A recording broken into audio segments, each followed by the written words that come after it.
आपको 103 वर्ष के एक ऐसे व्यक्ति की खबर सुननी चाहिए जिसे 43 साल तक जेल में रखा गया और 43 साल जेल में रहने के बाद अदालत ने उसे बाइज्जत बरी कर दिया है।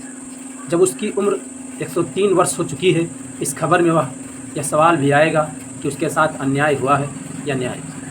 खबर है लखनपुत्र मंगली की, जो उत्तर प्रदेश की कौशाम्बी जेल से बाहर आए हैं। 43 साल लखन ने इसी जेल में बिताए और अब अदालत ने उसे बाइज्जत बरी कर दिया है। लखन को हत्या के आरोप में वर्ष 1977 ईस्वी में गिरफ्तार करके जेल भेजा गया था। 5 साल के बाद उन्हें 1982 में निचली अदालत ने उम्र कैद की सज़ा सुनाई। लखन का कहना था कि वह निर्दोष है, इसलिए 1982 में ही उसने इलाहाबाद हाई कोर्ट में अपनी सज़ा के खिलाफ एक अपील दायर की थी। लेकिन उसके बाद जो हुआ उसकी विवेचना पर जरूर होनी चाहिए। हाई कोर्ट ने लखन की इस याचिका को स्वीकार तो कर लिया, लेकिन यह मुकदमा जानते हैं कि कितने साल तक चला।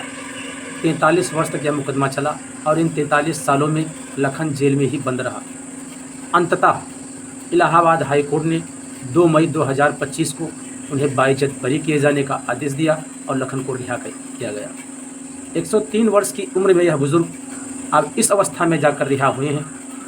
लेकिन बड़ी बात यह है कि आज हमारे देश के लोग इस बात को अच्छी तरह से जानते हैं कि अगर किसी दिन आपकी किस्मत ख़राब हो और आप किसी मुकदमेबाजी में पड़ जाएं, तो हमारे देश में वो परिवार जो किसी न किसी अदालत में कोई ना कोई मुकदमा लड़ रहे हैं, वो इस बात को भली भांति जानते हैं कि हमारे देश में मुकदमा लड़ना कितना महंगा है।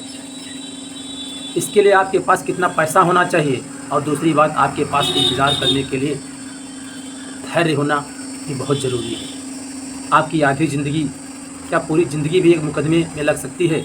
कितने लोग ऐसे हैं जिन्होंने लोन लिया है, उधार लिया है, अपनी ज़मीनें बेच दी हैं, अपने मकान बेच दिए हैं, सिर्फ इसलिए ताकि वे अदालत से न्याय ले सकें। और फिर भी हमारे देश की जो आखिरी उम्मीद होती है लोगों की, वो है अदालत। जब सब जगह से निराशा हाथ लगती है, जब कहीं से इंसाफ नहीं मिलता है, तब आखिर में हर व्यक्ति आज भी यही कहता है कि मैं तुम्हारे ऊपर मुकदमा करूँगा, मैं तुम्हें अदालत ले जाऊँगा और अदालत में अब तुम्हारे साथ लड़ूँगा। हर व्यक्ति आज भी यह बात कहता हुआ पाया जाता है। सोचिए कितनी उम्मीद से हमारे देश के लोग यह बात कहते हैं। जब हम सुप्रीम कोर्ट जाते हैं तो क्या एक गरीब आदमी लखन जैसा कभी एक वकील भी अफोर्ड कर पाएगा? क्या हाई कोर्ट और सुप्रीम कोर्ट में जो पैसा लगता है महंगे वकीलों को हायर करने का, मुकदमा लड़ने का, क्या यह हमारे देश में गरीब लोगों के पास है?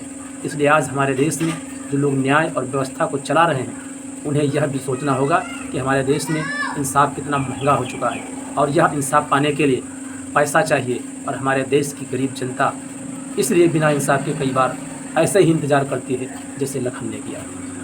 नमस्कार।